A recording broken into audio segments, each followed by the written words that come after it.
These are Belizean Johnny cakes, and they're the most delicious, soft breakfast biscuit ever. And I'll show you guys a recipe. Add 6 cups of white flour to a bowl and then 8 teaspoons of baking powder. I thought I'd only use 3/4 of this plant butter stick, but I ended up using the whole stick, so 1 stick of butter, and then 2 teaspoons of salt.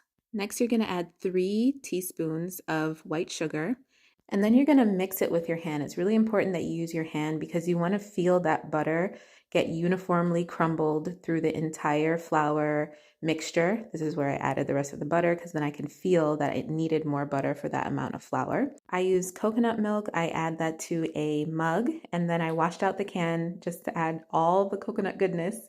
I warmed it up, and then you're going to use that warm water coconut milk mixture to pull your flour mixture together into a nice dough. You add a little bit at a time until you feel that it's coming together. And you want to make sure that your countertop was absolutely clean because you're going to want to knead on your countertop. That's going to make your dough much smoother. I remember seeing my mom make the smoothest dough on our countertop, and I always try to emulate exactly how she'd move her hands and how she'd work it through. And I never get my dough to be as smooth as hers, but I'm trying to be just like my mama. But my dough comes out like this, but the Johnny cake still tastes great. I use a sharp knife just to section out my dough into equal pieces so that each of the Johnny cakes is going to be about the same size so that they cook evenly. So with this amount, I made about 15 Johnny cakes. I used my palms to pull that together, and it should be smoother. If it was my mama, it would be so smooth, but it's me, so it's not.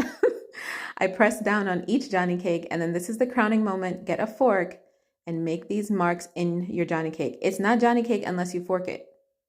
If you didn't fork it, it's not a Johnny cake, okay? You have to make these fork marks, and that is the beautiful dough at the end.